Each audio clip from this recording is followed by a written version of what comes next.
जय जय श्री राधे। श्रीमद्भागवत महापुराण चतुर्थ स्कंद अथ सप्तदशो अध्याय। महाराज पृथ्वी पर कुपित होना, पृथ्वी द्वारा उनकी स्तुति करना। श्री मैत्री जी कहते हैं, इस प्रकार जब बंदी जिन्होंने महाराज पृथ्वी के गुण और कर्मों का बखान करके उनकी प्रशंसा की, तब उन्होंने भी उनकी बड़ाई करके तथा उन्हें मनचाही वस्तुएं देकर संतुष्ट किया।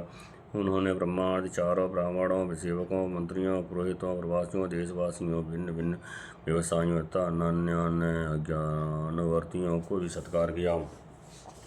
विदुर जी ने पूछा, ब्राह्मण, पृथ्वी तो अनेक रूप धारण कर सकती है, तो उसने गऊ का रूप ही क्यों धारण किया?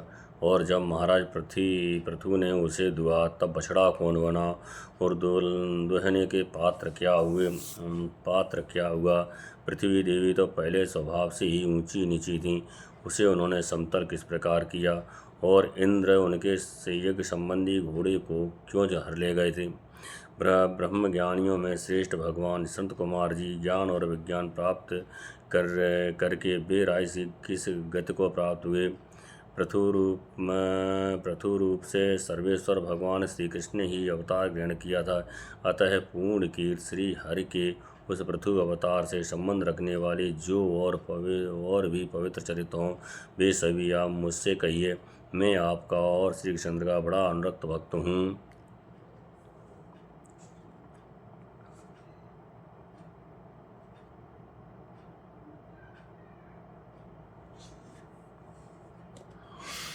श्री सूत जी कहते हैं, जब विदुर जी ने भगवान वासुदेव की कथा कहने के लिए इस प्रकार प्रेरणा की, तब से मैत्री जी प्रसन्न चित्त से उनकी प्रशंसा करते हुए कहने लगे। श्री मैत्री जी ने कहा, विदुर जी, ब्राह्मणों ने महाराज पृथु का राज्याभिषेक करके उन्हें प्रजा का रक्षक उद्घोषित कर किया। इन दिनों पृथ्वी अन्नहीन हो गई थी, इसलिए भूख के कारण प्रजाजनों के शरीर सूख कर कांटे हो गए थे। उन्होंने अपने स्वामी पृथु के पास आकर कहा, राजन, जिस प्रकार कटोरे में सुलगती हुई आग से पेट जल जाता है, उसी प्रकार हम पेट की भीषण ज्वाला से जले जा रहे हैं। आप शरणागतों की रक्षा करने वाले हैं और हमारे अन्नदाता प्रभु बनाए गए हैं, इसलिए हम आपकी शरण में आए हैं। आप समस्त लोगों की रक्षा करने वाले हैं, आप ही हमारी जीविका के भी स्वामी हैं। अतः राजेश्वर, आप हम क्षुधा पीड़ितों को शीघ्र ही अन्न देने का प्रबंध कीजिए।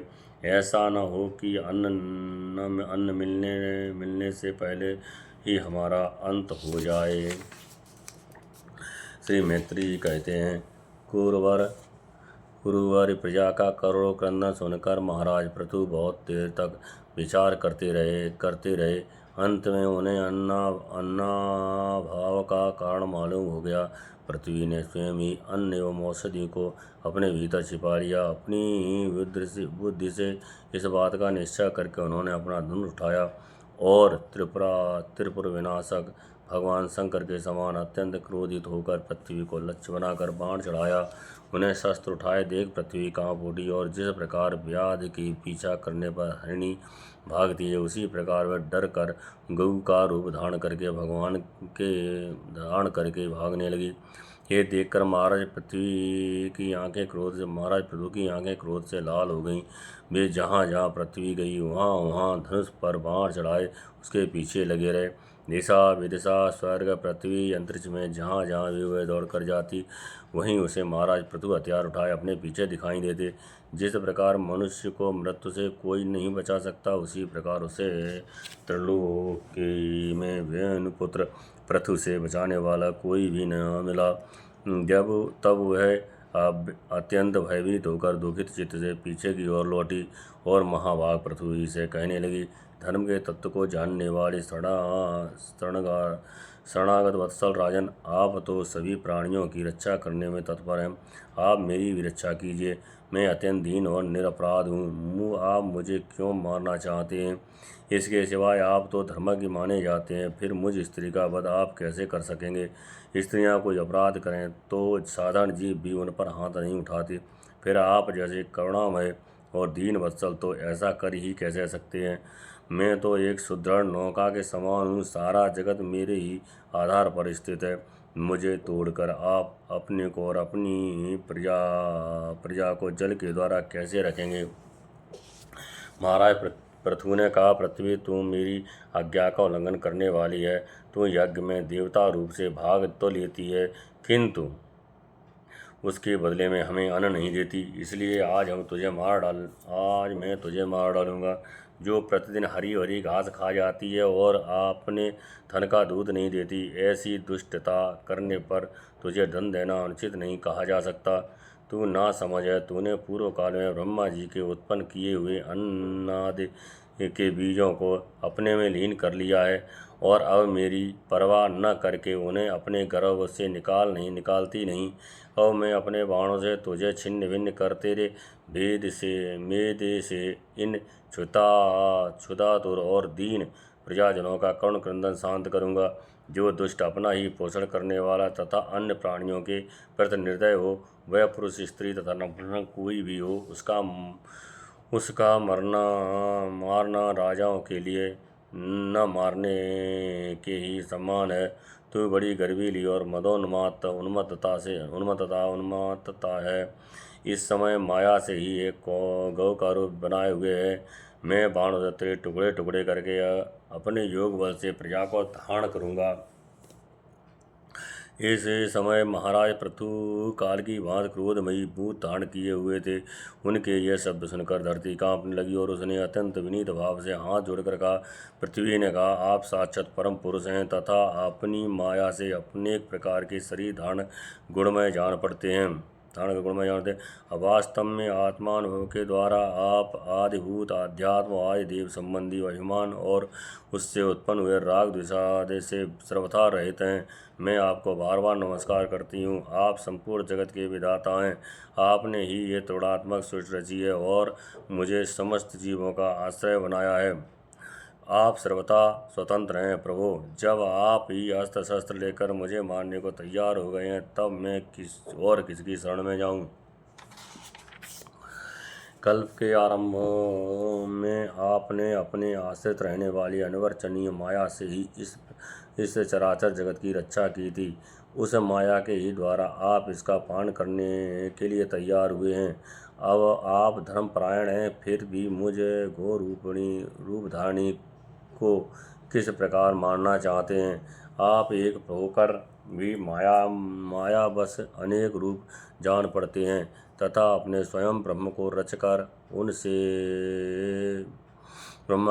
उनसे विश्व की रचना कराई। आप साक्षात सर्वेश्वर हैं। आपकी लीलाओं को अतीन्द्रिय लोग कैसे जान सकते हैं? उनकी बुद्धि तो आपकी दुर्जय माया से विक्षिप्त हो रही है। आप ही पंचभूत इंद्रियां, उनके अधिष्ठाता देवता, बुद्धि और अहंकार रूप अपनी शक्तियों के द्वारा क्रमशः जगत की उत्पत्ति, स्थिति और संहार करते हैं। भिन्न भिन्न कार्यों के लिए समय समय पर आपकी शक्तियों का आविर्भाव त्रोभाव हुआ करता है। आप साक्षात परम पुरुष और जगदि विधाता हैं। आपको मेरा नमस्कार है। अजन्मा प्रभु, आप ही अपने रचे हुए भूत, इंद्रिय और अंतःकरण रूप जगत की स्थिति के लिए आदि वराह रूप होकर मुझे रसातल से जल के बाहर लाए थे। इस प्रकार एक बार तो मेरा उद्धार करके अब आपने धराधर नाम पाया था। आज वही आप वीर मूर्त से जल के ऊपर नौका के समान स्थित मेरी ही आश्रय रहने वाली प्रजा की रक्षा करने के अभिप्राय से पहने बाण चढ़ाकर दूध न देने के अपराध में मुझे मारना चाहते हैं। इस त्रिगुणात्मक सृष्टि की रचना करने वाली आपकी माया से मेरे जैसे साधारण जीवों के चित्त मोहग्रस्त हो रहे हैं। मुझ जैसे लोग तो आपके भक्तों की लीलाओं का भी आशय नहीं समझ सकते। फिर आपकी किसी क्रिया का उद्देश्य न समझे तो इसमें आश्चर्य क्या है? अतः जो इंद्रियां संयमादि के द्वारा वीरोचित यज्ञ का विस्तार करती हैं, ऐसे आपको भक्तों को भी नमस्कार है। इत श्रीमद्भागवते महापुराणे परमहंसायां संहितायां चतुर्थ स्कंदे पृथ्वी विजय धरती निग्रह नाम सप्तदशोऽध्याय। अथाष्टमो अध्याय पृथ्वी दोहन। श्री मैत्री जी कहते हैं, विदुर जी, इस समय महाराज पृथु के ओंठ क्रोध से कांप रहे हैं। उनकी इस प्रकार स्थित कर पृथ्वी अपने हृदय को विचारपूर्वक सम्मानित किया और डरते डरते उनसे कहा, प्रभु आप अपना क्रोध शांत कीजिए और मैं जो प्रार्थना करती हूँ उसे ध्यान देकर सुनिए। बुद्धिमान पुरुष भ्रमर के समान अब सभी जगह से सार ग्रहण कर लेते हैं। तत्वदर्शी मुनियों ने इस लोक और परलोक में मनुष्यों का कल्याण करने के लिए कृषि, अग्निहोत्र आदि बहुत से उपाय निकाले और काम में लिए हैं।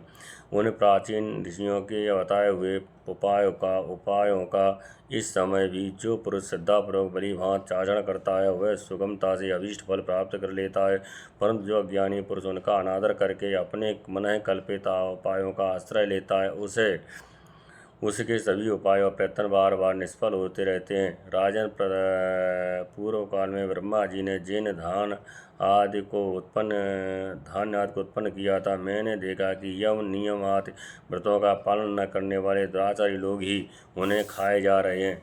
लोक रक्षक, आप राजा लोगों ने मेरा पालन और आदर करना छोड़ दिया, इसलिए सब लोग चोरों के समान हो गए हैं। इसी से यज्ञ के लिए औषधियों को मैंने अपने में छिपा लिया और अधिक समय हो जाने से अवश्य वे धान्य मेरे उदर में जीर्ण हो गए हैं। आप उन्हें पूर्वाचार्यों के बतलाए हुए उपाय से निकाल लीजिए। लोकपालक वीर, यदि आपको समस्त प्राणियों के अभीष्ट एवं बल की बुद्धि करने वाले अन्न की आवश्यकता है तो आप मेरे योग्य बछड़ा, दोहन पात्र और दुहने वाली व्यवस्था कीजिए। मैं उस बछड़े के स्नेह से पिन्हाकर दूध के रूप में आपको सभी अभीष्ट वस्तुएं दे दूंगी। राजन, एक बात और है, आपको मुझे समतल करना होगा जिससे कि वर्षा ऋतु बीत जाने पर भी मेरे ऊपर इंद्र का वर्षा और जल सर्वत्र बना रहे, मेरे भीतर की आर्द्रता सूखने न पावे। यह आपके लिए बहुत मंगल कारक होगा। पृथ्वी के कहे हुए ये प्रिय और हितकारी वचन स्वीकार कर महाराज पृथु ने स्वयंभू मन को बछड़ा बना अपने हाथ से ही समस्त धान्यों को दुह लिया। पृथु के समान अन्य विज्ञजन भी सब जगह से सार ग्रहण कर लेते हैं, अतः उन्होंने भी पृथु जी के द्वारा वश में की हुई वसुंधरा से अपनी अपनी अभीष्ट वस्तुएं दुह लीं। ऋषियों ने बृहस्पति जी को बछड़ा बनाकर इंद्रिय, वाणी, मन और स्रोत रूप पात्र में पृथ्वी देवी से वेद रूप पवित्र दूध दुहा। देवताओं ने इंद्र को बछड़े के रूप में कल्पना कर स्वर्णमय पात्र में अमृत वीर, मनोबल, ओज, इंद्रिय बल और शारीरिक बल रूप दूध दुहा। दैत्य और दानवों ने असुर श्रेष्ठ प्रहलाद जी को वत्स बनाकर लोहे के पात्र में मदिरा और आसव, ताड़ी आदि रूप दूध दुहा। गंधर्व और अप्सराओं ने विश्वावसु को बछड़ा बनाकर कमल रूप पात्र में संगीत, माधुर्य और सौंदर्य रूप दूध दुहा। श्राद्ध के अधिष्ठाता महाभागा पितृगण ने अर्यमा नाम के पितृस्वर को वत्स बनाकर तथा मिट्टी के कच्चे पात्र में श्रद्धापूर्वक कव्य पितरों की अर्पित किया जाने वाला अन्न रूप दूध दुहा। फिर कपिल देव जी को बछड़ा बनाकर आकाश रूप पात्र में सिद्धों ने अणिमाद, अष्टसिद्धि तथा विद्याधरों ने आकाश गमन आदि विद्याओं को दुआ। किम पुरुषादि अन्य मायावियों ने मय दानव को बछड़ा बनाया तथा अंतर्धान होना, विचित्र रूप धारण कर लेना आदि संकल्पमयी माया को दुग्ध रूप में दुआ। इसी प्रकार यक्ष, राक्षस तथा भूत पिशाच मांसाहारियों ने भूतनाथ रुद्र को बछड़ा बनाकर कपाल रूप पात्र में रुधिरास्वरूप दूध दुहा। बिना फन वाले सांप, नाग और बिच्छू आदि विषैले जंतुओं ने तक्षक को बछड़ा बनाकर मुख रूप पात्र में विष रूप दूध दुहा। पशुओं ने भगवान रुद्र के वाहन बैल को वस्त्र बनाकर वन रूप पात्र में तंड रूप दूध दुहा। बड़ी बड़ी दाढ़ों वाले मांस पक्षी जीवों ने सिंह रूप बछड़े के द्वारा अपने शरीर रूप पात्र में कच्चा मांस रूप दूध दुहा तथा गरुड़ जी को वत्स बनाकर पक्षियों ने कीट, पतंगा, चर और फलाद अचर पदार्थों को दुग्ध रूप में दुहा। वृक्षों ने बट को वत्स बनाकर अनेक प्रकार का रस रूप दूध दुहा, और पर्वतों ने हिमालय रूप बछड़े के द्वारा अपने शिखर रूप पात्रों में अनेक प्रकार की धातुओं को दुहा। पृथ्वी तो सभी अभिष्ट वस्तुओं को देने वाली है, और इस समय वह पृथु जी के अधीन है। अतः उससे सभी ने अपनी अपनी जात के मुखियाओं को बछड़ा बनाकर अलग अलग पात्रों में भिन्न भिन्न प्रकार के पदार्थों को दूध रूप में दूह लिया। कुरुश्रेष्ठ विदुर जी, इस प्रकार पृथुवादि सभी अन्न भोजियों ने भिन्न भिन्न दोहन पात्र और वत्सों को द्वारा अपने अपने भिन्न अन्न रूप दूध पृथ्वी से दुहे। इससे महाराज पृथु ऐसे प्रसन्न हुए कि सर्वकामाद्वहा पृथ्वी के प्रति उनका पुत्री के समान स्नेह हो गया, और उसे उन्होंने अपनी कन्या के रूप में स्वीकार कर लिया। फिर राजाधिराज पृथु ने अपने धनुष की नोक से पर्वतों को फोड़कर इस सारे भूमंडल को प्राय समतल कर दिया। वे पिता के समान अपनी प्रजा के पालन पोषण की व्यवस्था में लगे हुए थे। उन्होंने इस समतल भूमि में प्रजा वर्ग के लिए जहाँ तहाँ यथा योग निश्वास स्थानों का विभाग किया। उनको अनेकों गांव, कस्बे, नगर, दुर्ग, हीरों की बस्ती, पशुओं के लिए रहने का स्थान, छावनियाँ, खाने, किसानों के गांव और पहाड़ों की तलहटी गांव बसाए। महाराज पृथु से पहले इस पृथ्वी तल पर तलपुर ग्राम का विभाग नहीं था। सब लोग अपने अपने सुविधा के अनुसार बेखटके जहाँ तहाँ बस जाते थे। ये श्रीमद्भागवते महापुराणे परमहंसायां संहितायां चतुर्थे स्कंदे पृथ्वी विजयो अधिष्ठादशो अध्याय अथेकानो 20वां अध्याय। महाराज पृथु के 100 अश्वमेध यज्ञ। श्री मैत्री जी कहते हैं, विदुर जी, महाराज मनु के विवर्त क्षेत्र में जहाँ सरस्वती नदी पूर्व मुखी होकर बहती हैं, राजा पृथु ने 100 अश्वमेध यज्ञों की दीक्षा ली। यह देखकर भगवान इंद्र को विचार हुआ कि इस प्रकार तो पृथु के मेरे कर्मों की अपेक्षा बढ़ जाएगी। इसलिए वे उनके यज्ञ महोत्सव को सहन न कर सके। महाराज पृथु के यज्ञ में सबके अंतरात्मा सर्वलोक पूज्य जगदीश्वर भगवान हरि ने यज्ञ स्वरूप से साक्षात दर्शन दिया था। उनके साथ ब्रह्मा, रुद्र तथा अपने अपने अनुचरों के सहित लोकपालगण भी पधारे थे। उस समय गंधर्व, मून और अप्सराएं प्रभु की कीर्ति गा रहे थे। सिद्ध, विद्याधर, दैत्य, दानव, यक्ष, सुनंद, नंद आदि भगवान के प्रमुख पार्षद और जो सर्वदा भगवान की सेवा के लिए उत्सुक रहते हैं, वे कपिल, नारद, दत्तात्रेय एवं सनकादि योगीश्वर भी उनके साथ आए थे। भारत उस यज्ञ में यज्ञ सामग्रियों को देने वाली भूमि ने कामधेनु होकर यजमान की सारी कामनाओं को पूर्ण किया था। नदियाँ, दाख और ईख आदि सब प्रकार के रसों को बहा लाती थीं तथा जिनसे मधु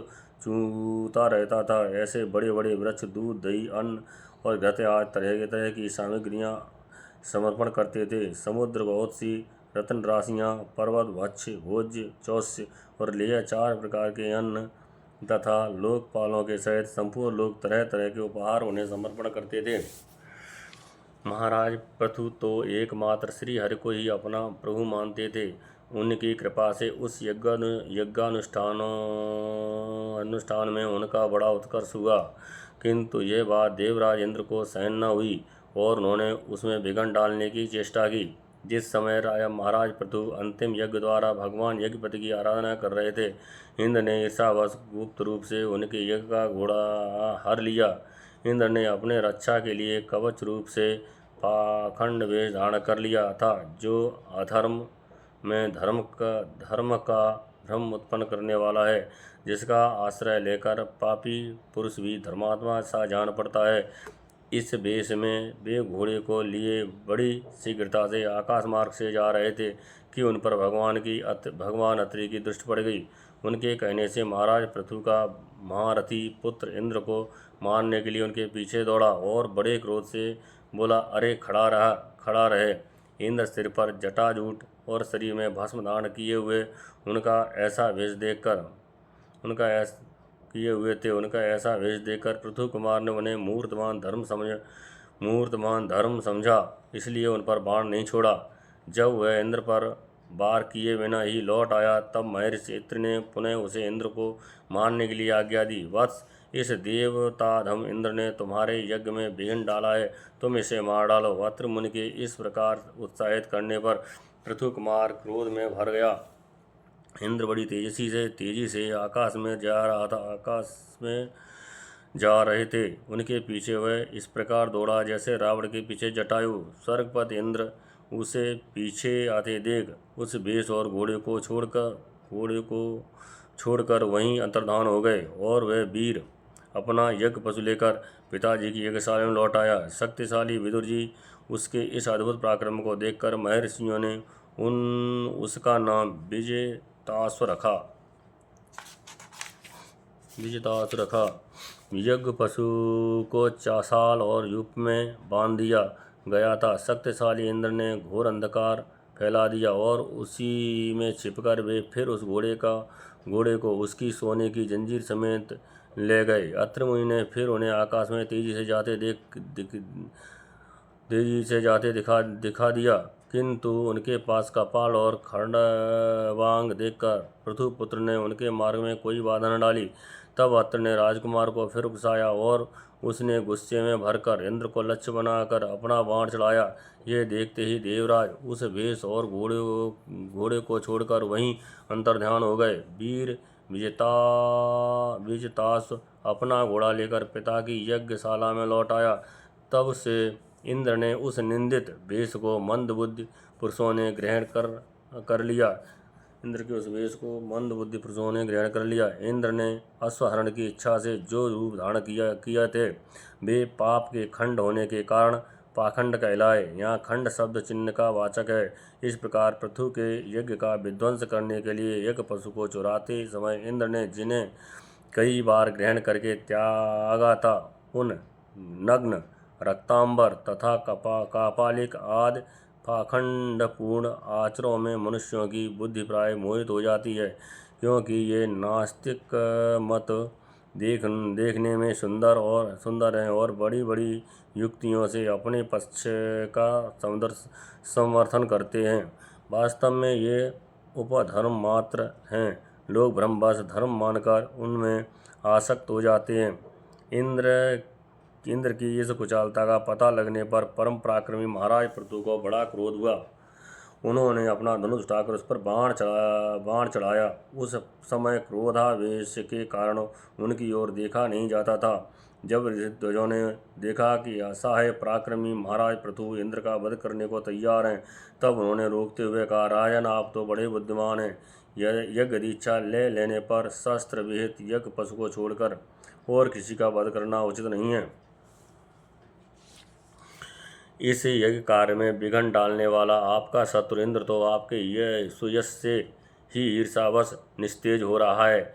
हम अमोघ आवाहन मंत्रों द्वारा उसे यहीं बुला लेते हैं और बलात् अग्नि में हवन किए देते हैं।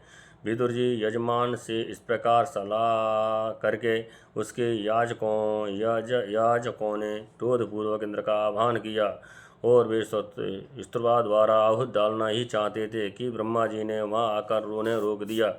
वे बोले, याजको, तुम्हें इंद्र का वध नहीं करना चाहिए। ये यज्ञ संज्ञक इंद्र तो भगवान की ही मूर्त हैं। तुम यज्ञ द्वारा जिन देवताओं की आराधना कर रहे हो, वे इंद्र के ही तो अंग हैं, और उसे तुम यज्ञ द्वारा मारना चाहते हो। पृथु के इस अनुष्ठान में विघ्न डालने के लिए इंद्र ने जो पाखंड फैलाया है, वह धर्म का उच्छेदन करने वाला है। इस बात पर तुम ध्यान दो।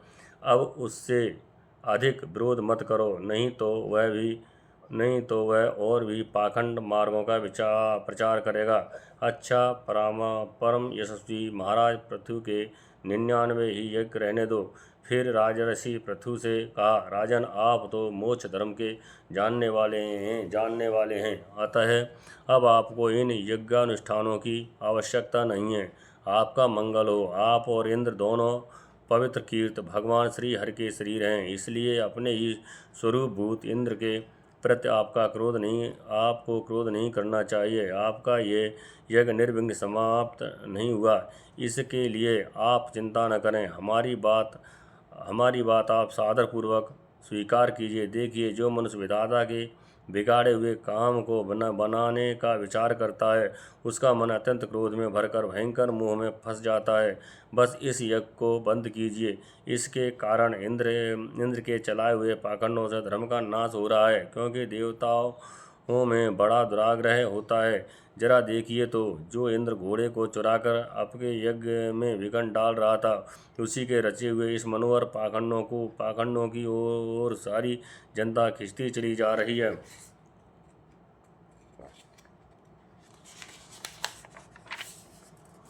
आप साक्षात विष्णु के अंश हैं। बैन के दुराचार से धर्म लुप्त हो रहा था।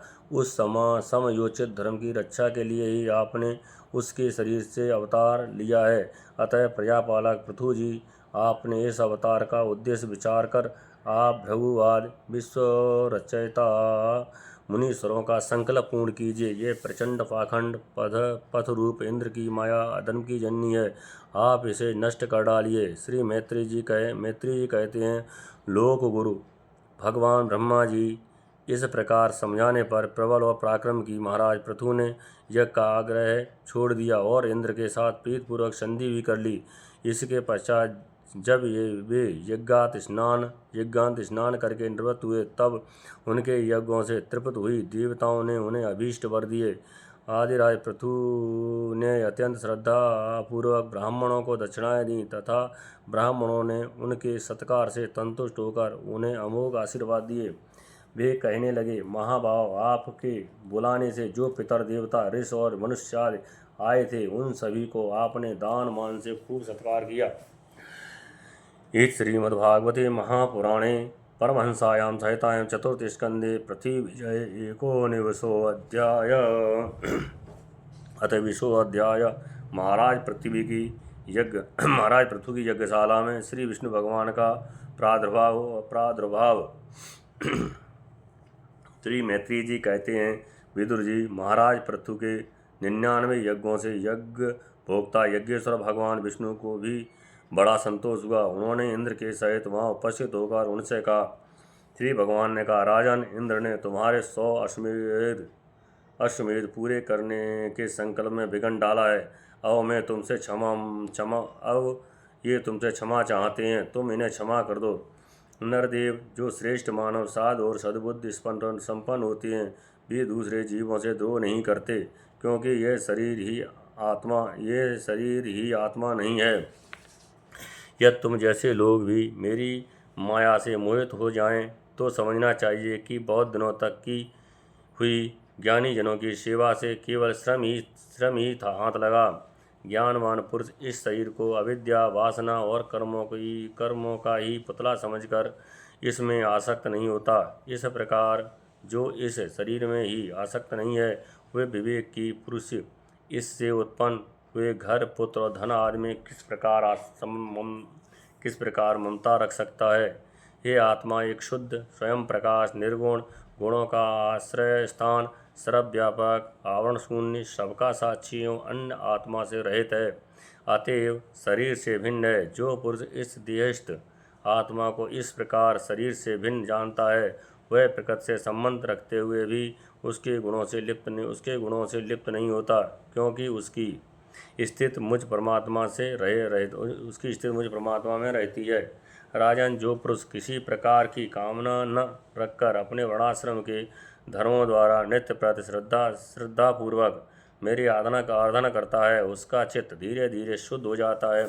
चित्त शुद्ध होने पर उसका विषयों से संबंध नहीं रहता तथा उसे तत्व ज्ञान की प्राप्त हो जाती है। फिर तो वह मेरी समता रूप स्थिति को प्राप्त हो जाता है। यही परम शांत ब्रह्म अथवा केवल्य है। जो पुरुष ये जानता है कि शरीर, ज्ञान और क्रिया और मन का साक्षी होने पर भी कूटिस्थ आत्मा उनसे निर्लिप्त हो रहता है, वह कल्याणमय मोक्ष पद प्राप्त कर लेता है। राजन, गुण प्रवाह रूप आवागमन तो भूत, इंद्रियाभिमानी, देवता और चिदाभास, इन सब की समिष्ट रूप परिच्छन्न लिंग शरीर का ही हुआ करता है। इसका सर्वसाक्षी आत्मा से कोई संबंध नहीं है। मुझे में दृढ़ अनुराग रखने वाले बुद्धिमान पुरुष संपत्ति और विपत्ति प्राप्त होने पर कभी हर्ष शोक आदि विकारों के वशीभूत नहीं होते। इसलिए वीरवर, तुम उत्तम, मध्यम और अधम पुरुषों में समान भाव रखकर सुख दुख को भी एक सा समझो तथा मन और इंद्रियों को जीतकर मेरे ही द्वारा जुटाए हुए मंत्री आदि समस्त राजकीय पुरुषों की सहायता से संपूर्ण लोगों की रक्षा करो। राजा का कल्याण प्रजा पालन में ही है। इससे उसे परलोक में प्रजा के पुण्य का 6वां भाग मिलता है। इससे के विपरीत जो राजा प्रजा की रक्षा तो नहीं करता किंतु उससे कर वसूल करता जाता है, उसका सारा पुण्य तो प्रजा छीन लेती है और बदले में उसे प्रजा के पाप का भागी होना पड़ता है।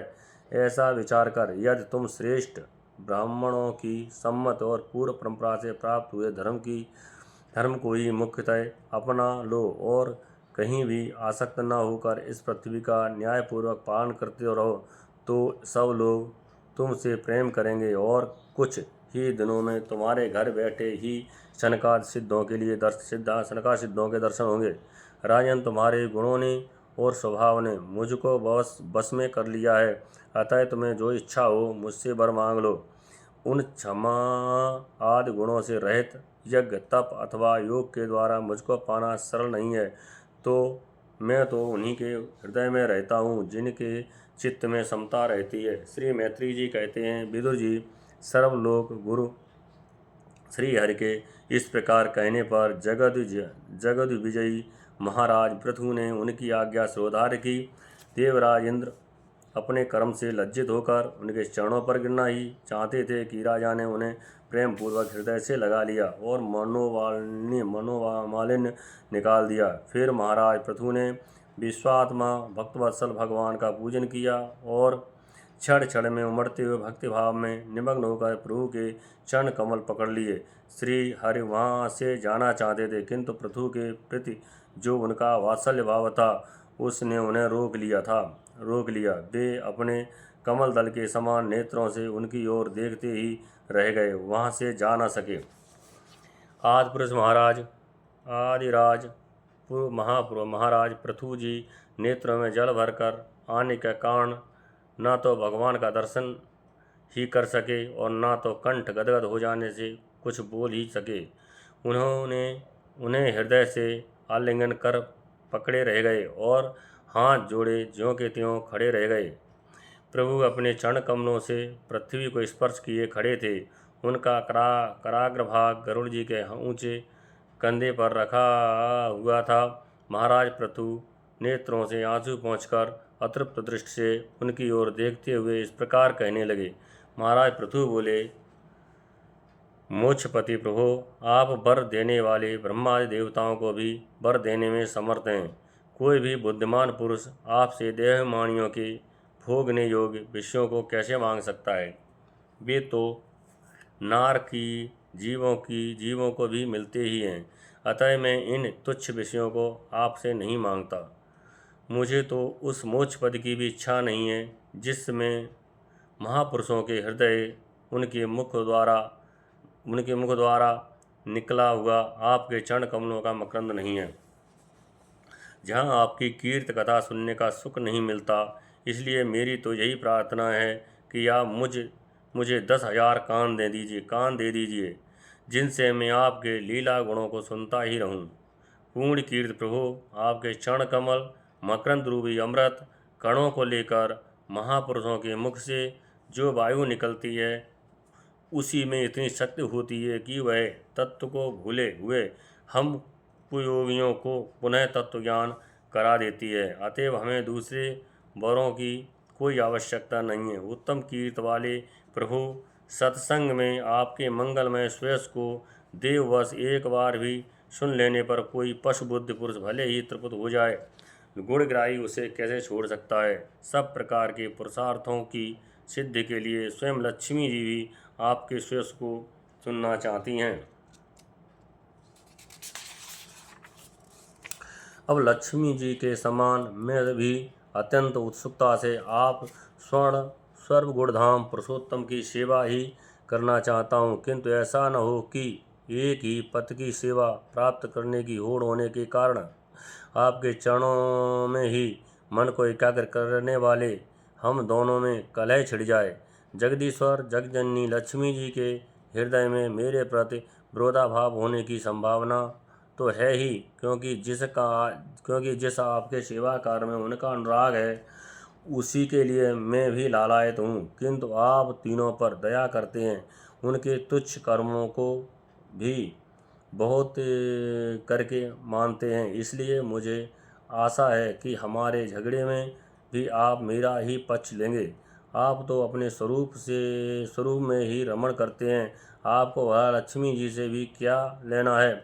इसी से निष्काम महात्मा ज्ञान हो जाने के बाद भी आपका भजन करते हैं। आप में माया के कार अहंकार आदि का सर्वथा अभाव है। भगवान, मुझे तो आपके चरण कमलों का निरंतर चिंतन करने के सिवा सत्पुरुषों का कोई और प्रयोजन ही नहीं जान पड़ता। मैं भी बिना किसी इच्छा के आपका भजन करता हूँ। आपने जो मुझसे कहा कि वर मांग, सो आपकी इस वाणी को तो मैं संसार को मुँह में डालने वाली ही मानता हूँ। यही क्या आपकी वेद रूपा वाणी ने भी तो जगत को बांध रखा है। यदि उस देव वेद वाणी रूप रस्सी से लोग बंधे न होते तो वे मोहवश सकाम कर्म क्यों करते। हे प्रभु, आपकी माया से ही मनुष्य अपने वास्तविक स्वरूप आपसे विमुख होकर अज्ञानवश अन्य स्त्री पुत्रादि की इच्छा करता है।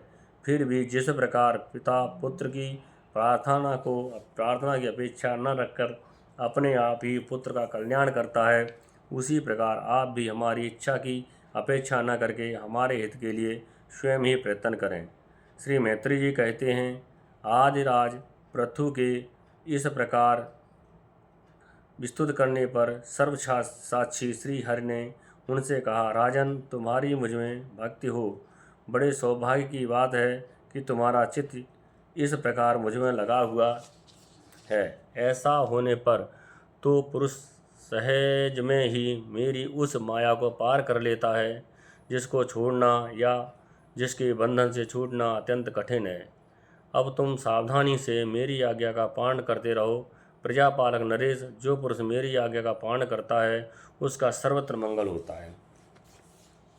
श्री मैत्री जी कहते हैं, विदुर जी, इस प्रकार भगवान के राजऋषि पृथु के सार गर्वित वचनों का आदर किया।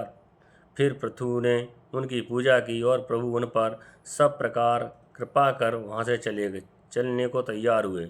महाराज पृथु ने वहाँ जो देवता, ऋषि, पितर, गंधर्व, सिद्ध, चारण, नाग, किन्नर, अप्सरा, मनुष्य और पक्षी आदि अनेक प्रकार के प्राणी एवं भगवान के पार्षद आए थे, उन सभी का भगवत बुद्धि से भक्तपूर्वक वाणी और धन के द्वारा हाथ जोड़कर पूजन किया।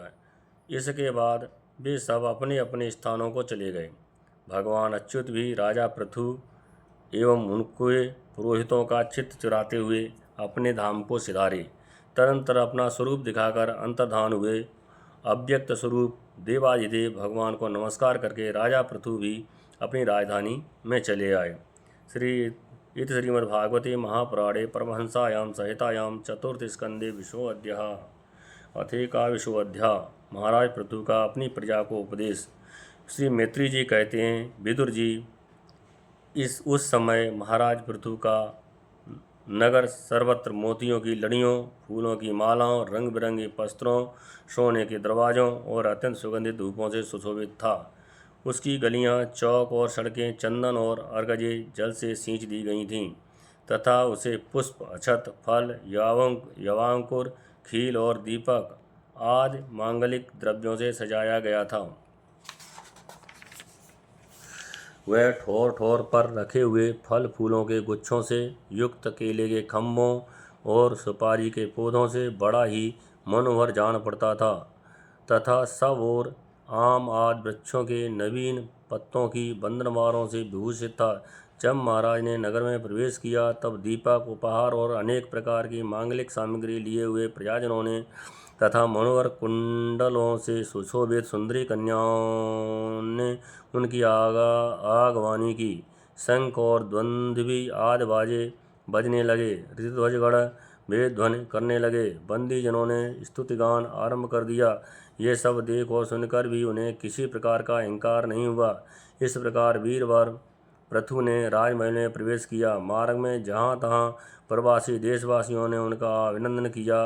परम यशस्वी महाराज ने भी उन्हें प्रसन्नतापूर्वक अभीष्ट वर देकर संतुष्ट किया। महाराज पृथु महापुरुष और सभी के पूजनीय थे।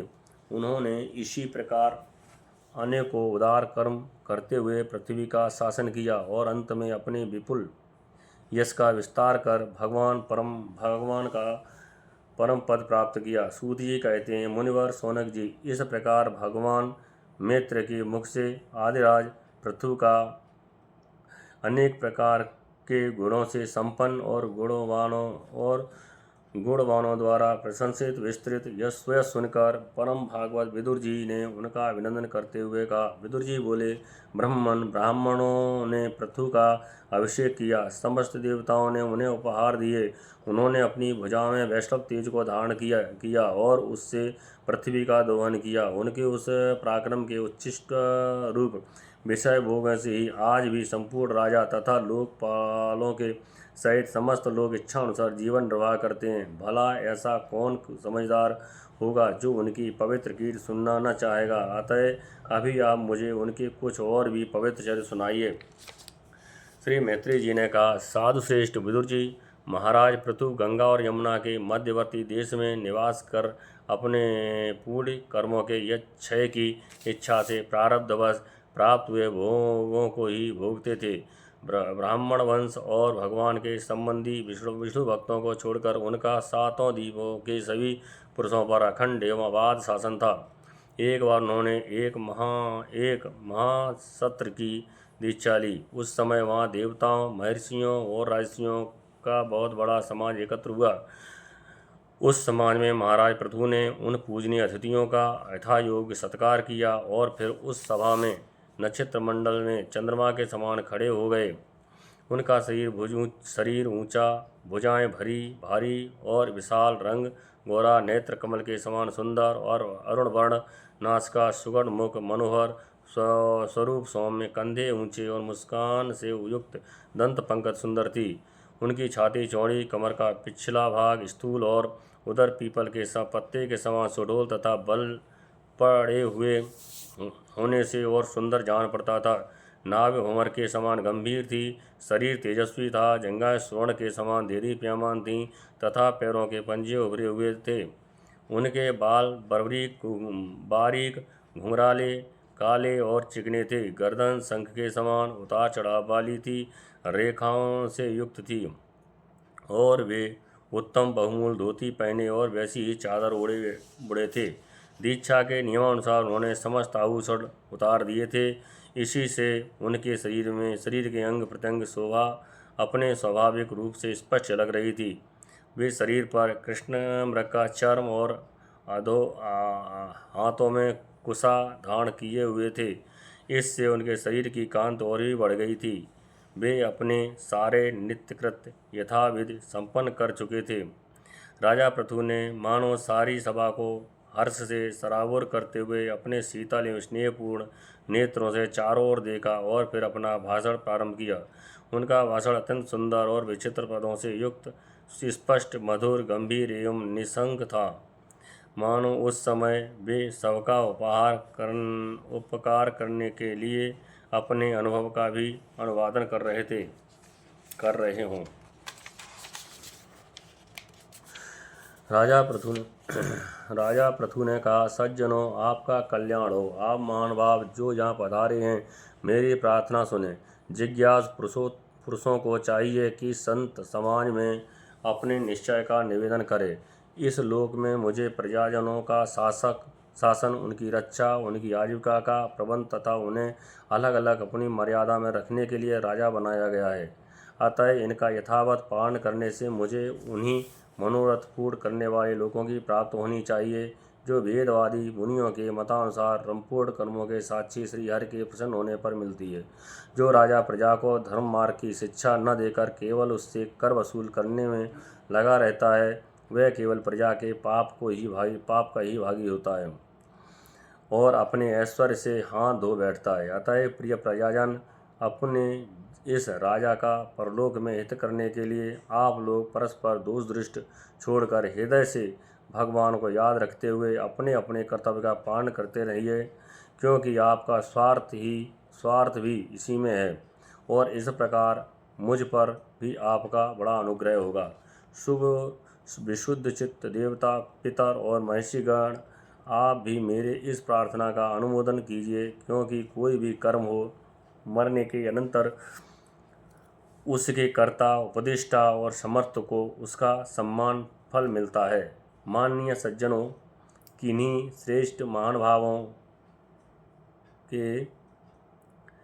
श्रेष्ठ महानुभावों के मत में तो कर्मों का फल देने वाले भगवान यज्ञपति हैं, क्योंकि यह लोक और परलोक दोनों ही जगह कोई कोई शरीर बड़े तेजोमय देखे जाते हैं। मन, उत्तानपाद, महिपत, ध्रुव, राजऋषि, प्रियव्रत, हमारे दादा अंग तथा ब्रह्मा, शिव, ब्रह्म प्रहलाद, बलि और इसी कोट के अन्य महानुभावों के मत से तो धर्म, अर्थ, काम, मोक्ष रूप चतुर्वर्ग तथा स्वर्ग और अपवर्ग स्वाधीन नियामक कर्म फलदाता रूप से भगवान गदाधर की आवश्यकता ही है। इस विषय में तो केवल मृत्यु के दो ही त्रिवेण आदि कुछ सोचनीय और धर्म विमूढ़ लोगों का ही मतभेद है, अतः उसका कोई विशेष महत्व नहीं हो सकता। जिनके चरण कमलों की सेवा के लिए निरंतर बढ़ाने वाली अभिलाषा उन्हीं के चरण नख से निकली हुई गंगा जी के समान संसार ताप से संतप्त जीवों के समस्त जन्मों के संचित मनोमल को तत्काल नष्ट कर देती है। जिनके चरण तल का आश्रय लेने वाले पुरुष सब प्रकार के मानसिक दोषों को धो डालता तथा वैराग्य और तत्व साक्षात्कार रूप बल पाकर फिर इस दुखमय संसार चक्र में नहीं पड़ता, और जिनके चरण कमल सब प्रकार की कामनाओं को पूर्ण करने वाले हैं, उन प्रभु को आप लोग अपनी अपनी आजीविका के उपयोगी वर्णाश्रमों से चित अध्यापनादि कर्मों तथा ध्यान, स्तुति, पूजा आदि मानसिक, वाचिक और शारीरिक क्रियाओं के द्वारा भजें। हृदय में किसी प्रकार का कपट न रखें तथा ये निश्चय रखें कि हमें अपने अधिकारानुसार इसका फल अवश्य प्राप्त होगा।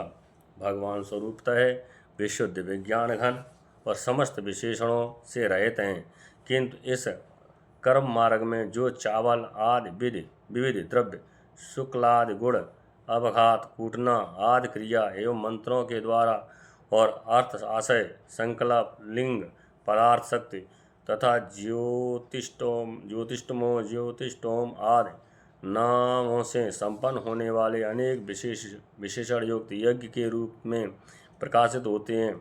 जिस प्रकार एक ही अग्नि भिन्न भिन्न काष्ठों में उन्हीं के आकार आदि के अनुरूप भासती है, उसी प्रकार वे सर्वव्यापक प्रभु परमानंद स्वरूप होते हुए भी प्रकृति, काल, वासना और अदृष्ट से उत्पन्न हुए शरीर में विषयाकार बनी हुई बुद्धि में स्थित होकर उन यज्ञादि क्रियाओं के फल रूप से अनेक प्रकार के जान पड़ते हैं।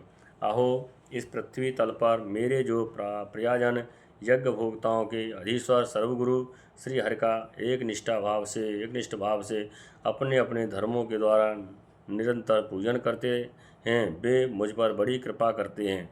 सहनशीलता, तपस्या और ज्ञान इन विशिष्ट भूतियों के कारण वैष्णव और ब्राह्मणों के वंश स्वभावतः ही उज्ज्वल होते हैं। उन पर राजकुल का तेज, धन, ऐश्वर्य आदि समृद्धियों के कारण अपना प्रभाव न डालें।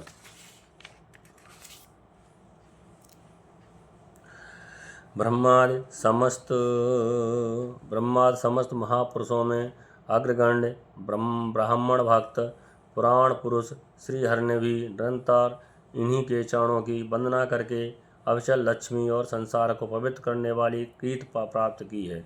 आप लोग भगवान के लोक संग्रह रूप धर्म का पालन करने वाले हैं तथा सर्वांतर्यामी स्वयं प्रकाश ब्राह्मण प्रिय श्री हरि विप्रवंश की सेवा करने से ही परम संतुष्ट होते हैं।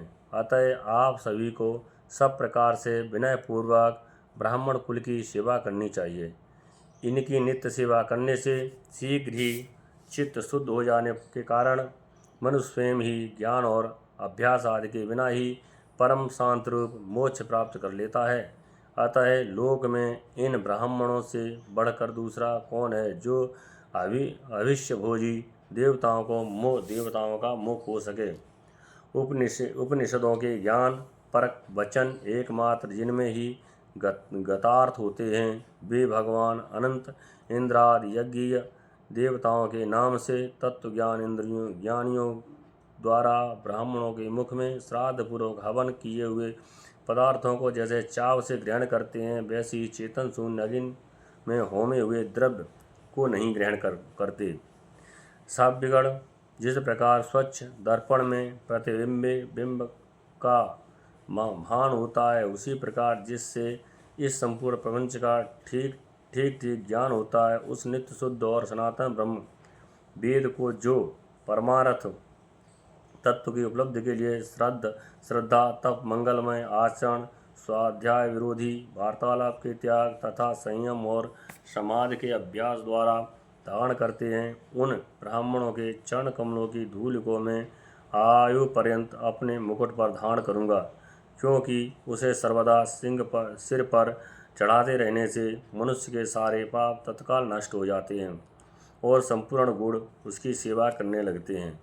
उस गुणवान शील संपन्न कृतज्ञ और गुरुजनों की सेवा करने वाले पुरुष के पास सारी संपदाएं अपने आप आ जाती हैं। अतः मेरी तो यही अभिलाषा है कि ब्राह्मण कुल गोवंश और भक्तों के सहित श्री भगवान मुझ पर सदा प्रसन्न रहें। श्री मैत्री जी कहते हैं, महाराज पृथु का ये भाषण सुनकर देवता पिता और ब्राह्मण आदि सभी साधुजन बड़े प्रसन्न हुए और साधु साधु यों कहकर उनकी प्रशंसा करने लगे। उन्होंने कहा, पुत्र के द्वारा पिता पूर्ण लोकों को प्राप्त कर लेता है, यह श्रुति यथार्थ है। पापी बहन ब्राह्मणों के सांप से मारा गया था, फिर भी इनके पूर्ण बल से उसका नरक से विस्तार हो गया। इसी प्रकार हिरण्यकशिपु भी भगवान की निंदा करने के कारण नरकों में गिरने वाला ही था कि वह अपने पुत्र प्रहलाद के प्रभाव से उन्हें पार कर गया। वीरवर पृथ्वी जी, आप तो पृथ्वी के पिता ही हैं और सब लोगों के एकमात्र स्वामी श्री हरि में भी आपकी ऐसी अविचल भक्ति है, इसलिए आप अनंत वर्षों तक जीवित रहें। आपका स्वयस बड़ा पवित्र है। आप उदार कीर्ति ब्राह्मण देय श्री हरि की कथाओं का प्रचार करते हैं, करते हैं। हमारा बड़ा सौभाग्य आज आपको अपने स्वामी के रूप में पाकर हम अपने को भगवान के ही राज्य में समझते हैं।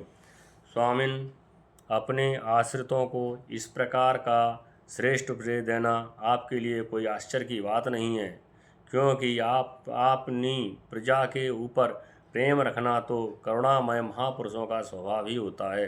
हम लोग प्रारब्धवश विवेकहीन होकर संसारारण्य में भटक रहे हैं, सो प्रभु आज आपने हमें इस अज्ञान अंधकार के पार पहुंचा दिया है। आप शुद्ध सत्वमय महापुरुष हैं, जो ब्राह्मण जात में प्रविष्ट होकर क्षत्रियों की और क्षत्रिय जातियों में प्रविष्ट होकर ब्राह्मणों की तथा दोनों जातियों में प्रतिष्ठित होकर सारे जगत की रक्षा करते हैं। हमारा आपको नमस्कार है। इत श्रीमद्भागवते महापुराणे परमहंसायां संहितायां चतुर्थस्कन्धे एकोविंशोऽध्यायः समाप्तः। जय जय श्री राधे, जय जय श्री राधे श्याम।